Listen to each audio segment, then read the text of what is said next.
When we're talking about plant trends and considering the supply chain of plants, most of the time a plant trend is actually set by the industry. There are companies mass producing certain plants to hopefully sell them for a profit, which means that by the time they're available to purchase for us, companies have already determined that this plant will be the next trendy plant. And I don't really like that approach. Instead of looking at what sellers want to sell to us, why don't we look at what growers want to grow? And that's what we're doing in today's video. A couple of months ago, I asked you guys to send through unknown and underrated houseplants that you like to grow or you're already growing. And I'm gonna react to them today. And maybe some of these plants make it onto your wish list as well.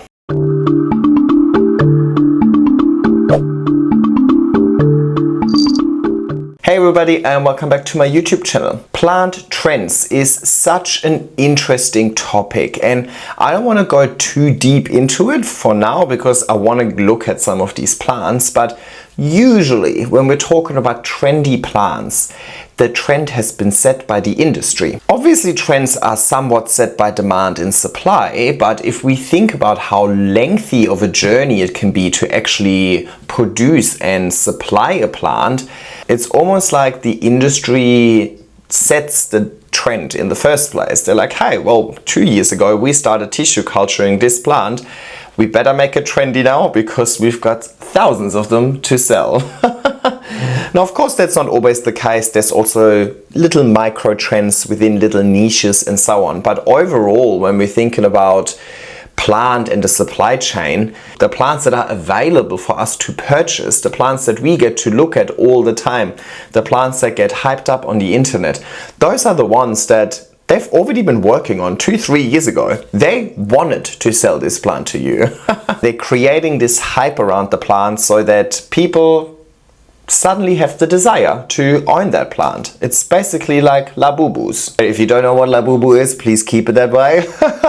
But the labubu in itself is not that cute, right? People buy it for the trend. People buy it for the status that comes with it and so on. And in today's video, I want to do the total opposite. And I think I've got almost 60 submissions, so we might have to do this in 2 parts as well. But that is more intriguing to me. Instead of looking at what do sellers want to sell to us, I want to see what do growers want to grow.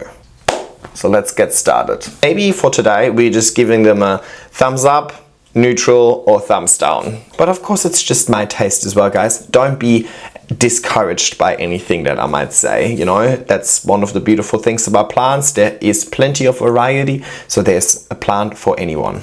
First one was Colocasia Phantom by Brian's Botanicals. So I'm on their website, and I assume this is the plant. Let's have a look. I love how dark it is. Wow, look at that sheen. That's pretty cool. Yes, I really love how velvety it is. That's quite unique. Thumbs up. And we might just have to be a little faster today because we've got so many. Next one is Anthurium podophyllum. Let's have a look. Wow, that looks super cool. It's giving like elkhorn, staghorn vibes, but with like an Anthurium sinus. Yeah, okay, when juvenile it doesn't quite look as good, but yeah, that's really cool, and it would be a cool transition from a juvenile leaf to a more mature leaf. So I'll definitely give this a thumbs up as well. Next one is Anthurium peltigerum. That one I know. In Australia, I think it's still pretty rare or pretty uncommon, definitely expensive, I think. And I think this one is really known for having really thick, rubbery leaves as well. I really like this, and it's kind of my type of Anthurium while still being a little bit different from a shape perspective. The veining isn't like my normal veining and so on, so I would definitely get that one too. So far we're having a really good success rate here, huh? I mean, maybe by now you guys know me and you're submitting like the good ones. Adenia perrieri. Oh my god. You know what I mean? It's written right there. Okay, this is very cute. It's almost like a mix between an Amorphophallus and a bonsai. I mean, how cool is that? I like that. If I had more space, I would definitely consider something like that, but I think it wouldn't be worth the space it takes up, especially given that it would grow in all directions. But if you're into like the oddballs, you know, and you like maybe like codex plants and so on, I can really see how this one could be a cool one. So I'm going to be neutral on this one. I don't hate it. It's just not necessarily my type. Next one, Philodendron mexicanum. Now I've heard of it, to be honest, but it's definitely kind of like, you don't hear too much about it. Look, it's far from ugly, right? It's obviously a nice plant, but I'm very much getting Atabapuense. Hey darling, Atabapuense, Spiritus Sancti. Yeah, where do you want to go? Do you want to be here? You can be here in the corner. Spiritus Sancti vibes. I don't know, it's not grabbing me. I personally wouldn't add it to my collection because I don't think it would really have any features that are super interesting that aren't already represented in my collection. But it's not ugly, you know, it's not bad. And it's a nice climber. I reckon it could, and it's nice and glossy, it could be an easy grower. If it's inexpensive and readily available, fair enough. I wouldn't spend 60 bucks on it though, because I feel like I could get a nicer plant for less money. But it's not ugly. So I would say I'm neutral about it. Next one, Cryptosperma johnstonii. And I've actually tried to grow this plant before. But when I grew this plant, I lived in an apartment and I had to grow it indoors and it did not like it. It was a crazy, crazy, crazy spider mite magnet. It also has really sharp stems, so I don't think it makes the greatest houseplant because it hurts.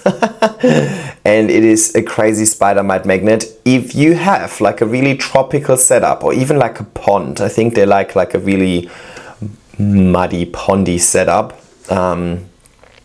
then I think this is a beautiful plant. Because look at that, it can also grow huge. So I love the features of this plant. I love it in theory, but I've tried to grow it and it's not a very nice grower as a houseplant. So I would give it a thumbs up for aesthetics, a thumbs down for care. So I suppose that means neutral. Pertzia gobelli.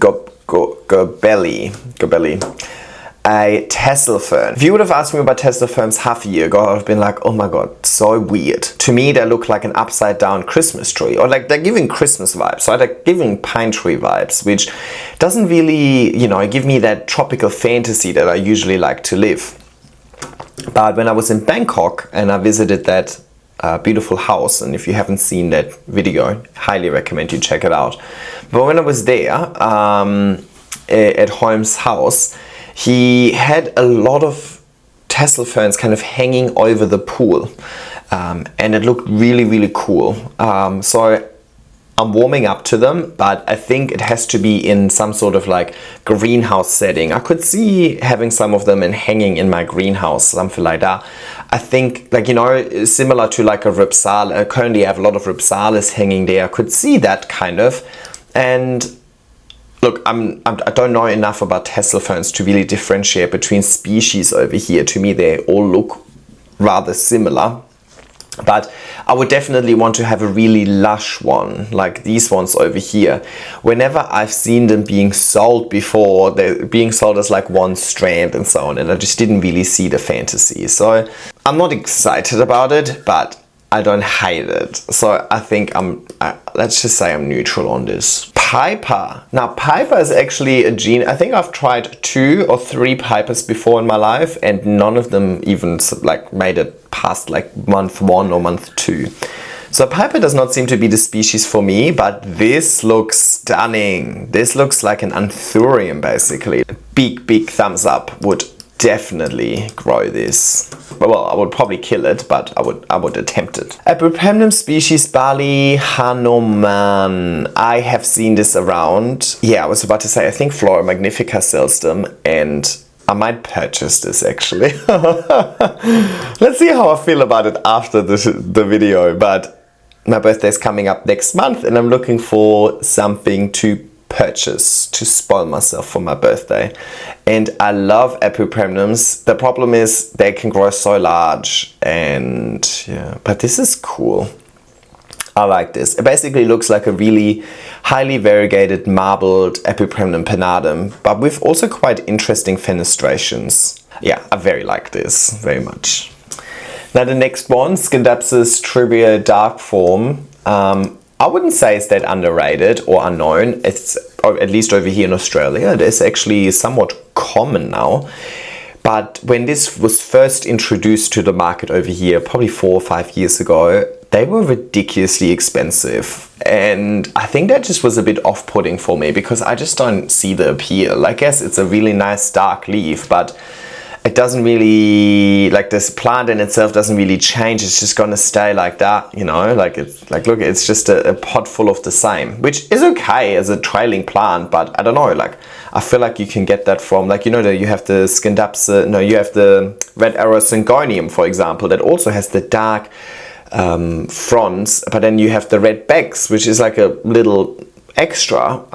So I never really saw the appeal for this one. I think it has definitely come down in price a lot because I think it was just overhyped back in the days because it was new, right? The market was kind of like every day people were hunting for the next thing, the newest thing and so on. So I think it was just hyped up because of the crazy demand and low supply. But as soon as there was a little bit more supply, like I think the demand really died down. So yeah, I don't know, that was a bit off-putting for me personally. So maybe I'm not super impartial when I look at this plant. It's not bad, but it's just not really my kind of plant that I would want to add to the collection. I think AJ gave me a cutting before and I just put it in water and kept it in the greenhouse and then it got too cold and then it died.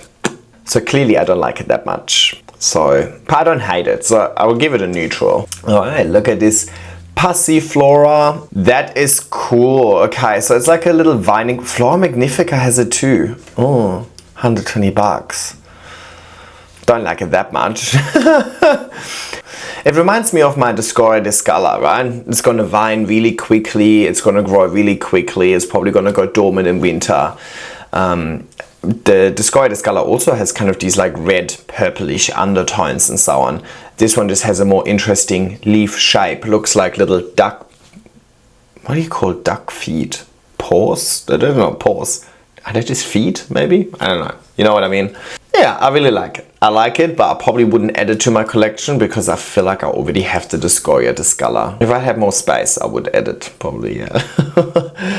Alright, Columnia purpurovitata. That's exactly how you pronounce it. Purpurovitata.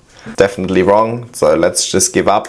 Reminds me of that Piper we looked at earlier. Also has crazy texture. There's another Piper villain, something like that, that also has the little hairs. Historically, I've always had really, really bad times with them. Like, I can see why people like this, and I think each leaf in itself also looks quite good. I think this would just end up looking a little bit too messy for me.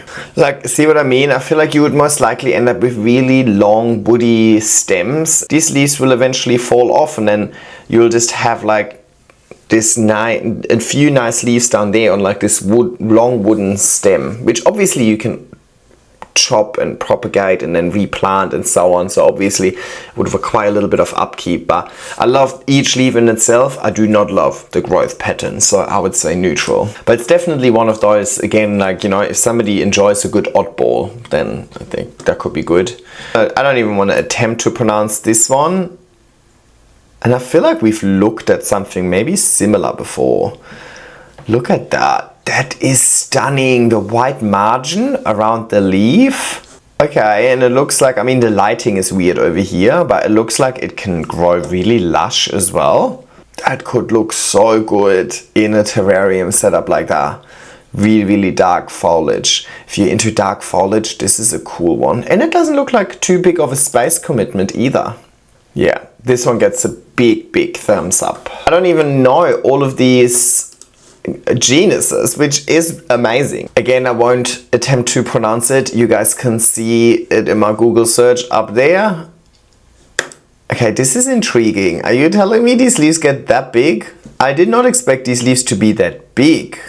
In all the other photos, they look more on the small side.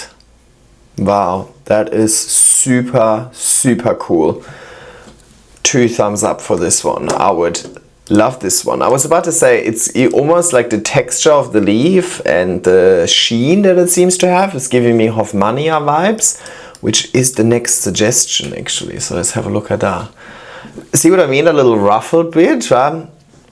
I do think this one is somewhat common. Right? I wouldn't classify it as unknown, but I think it's definitely underrated. I think Hoffmannia in general can be really, really pretty.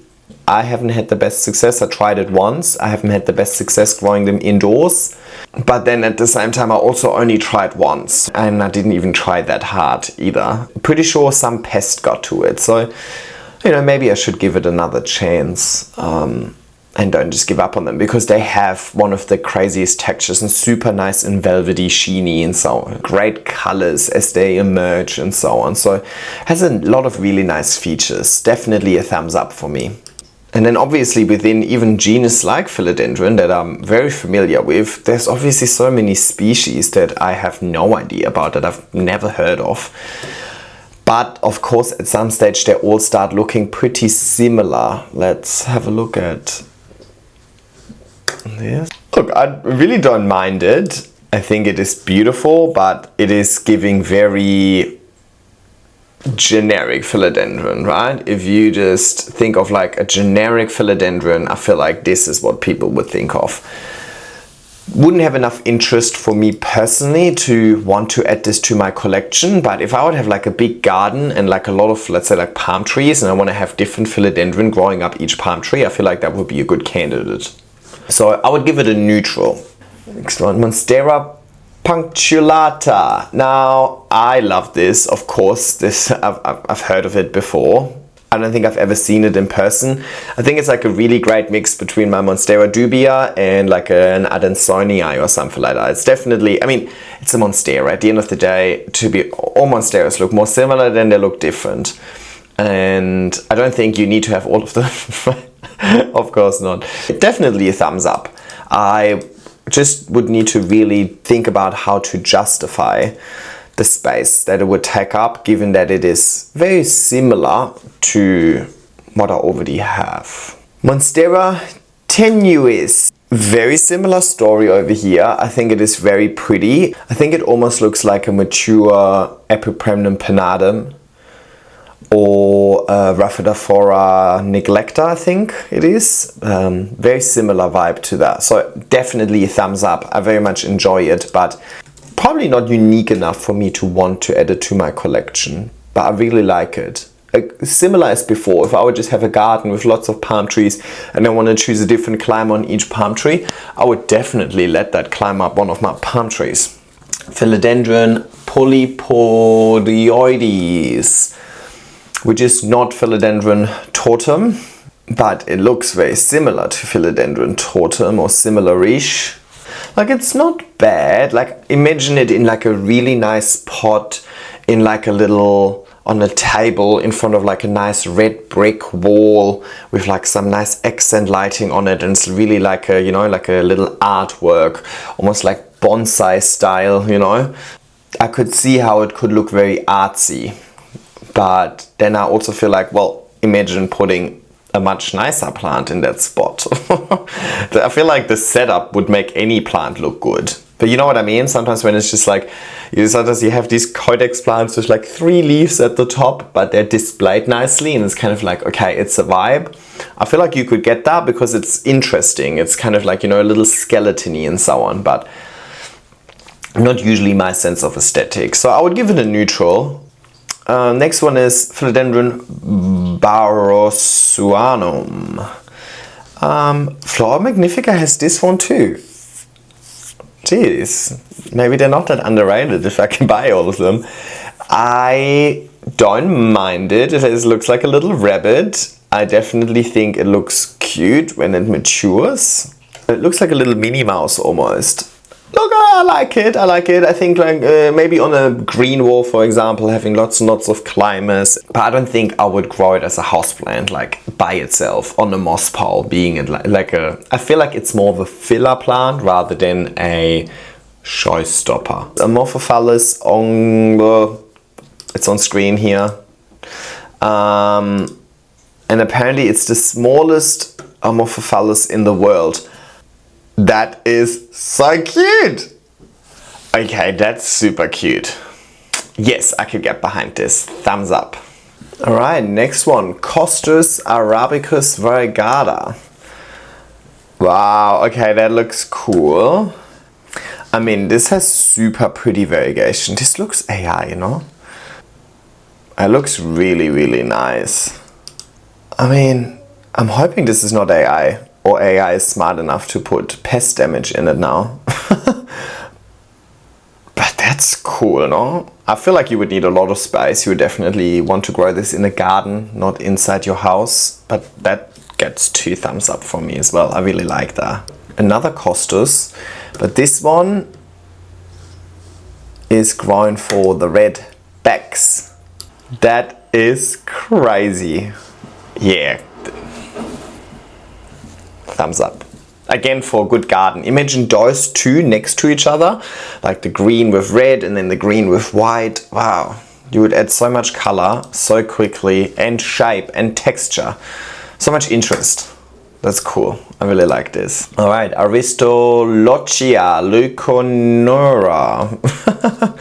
I know this plant. AJ had this plant. I always wanted her to give me a cutting, but I think it no longer exists. Oopsie. Love this plant. It's giving Piper vibes, but with anthurium veining. Also gets a double thumb. Yeah, we get some really, really good submissions today, I have to say. And I love that the submission stayed so true to the concept of kind of underrated and or unknown plants as well. Nobody said Monstera creme brulee just yet, so thanks guys. Okay, this one, very interesting. I suppose we're getting into tree territory now. How cool is this plant? It looks like a caterpillar had a field day, but because it's consistently looks like that, it's kind of cool. That freaks me out a little bit. That definitely freaks me out. I don't think it would make a good houseplant with that. I have to say, I would never grow this plant. I don't want to give it my first thumbs down, but I gotta start somewhere. It's interesting, it's cool, it's unique, but to me it looks like it's damaged. It's the same as like Philodendron UPI, right? I can't unsee that. Alright, next one, we've got begonia, a begonia type. Alright, this is the kind of begonia that gets bluish when you put sheen on it. Now, I have to give this a thumbs down because I don't really like begonias that much. And the thing here is, to my knowledge, the blue sheen really just comes out when you, like in photography, you need to put like flash photography on it and then the reflection of the flash makes it like reflects blue. But you're not really going to have that experience in person, like all the time, you know what I mean? I mean, I think you can, depending on how the light hits it and so on. I know there's a Salagenella that is very blue, even under sunlight. But I don't even know why you want your plant to be blue. Like, it looks so unnatural. I think it's fascinating, but it's nothing that I would want to have. Ficus villosa, that's the one I was talking about earlier. I have purchased a cutting of this and I was unsuccessful in growing it. But the fact that I purchased a cutting of this in the first place obviously shows that I very much like this plant. Like, I love how it shingles and then it has the hairy texture as well. Maybe this one shows the hairy texture a bit better. Looks very hairy actually over here. I don't know, I was just really unsuccessful in growing it. It came unrooted, so I never even managed to establish roots. So I failed like from the beginning. Maybe if I would have had an rooted cutting, I would have been more successful. And if I find one somewhere, I would probably try again. Like, I'm not opposed to trying again, but it's nothing that I really like look for. Definitely thumbs up.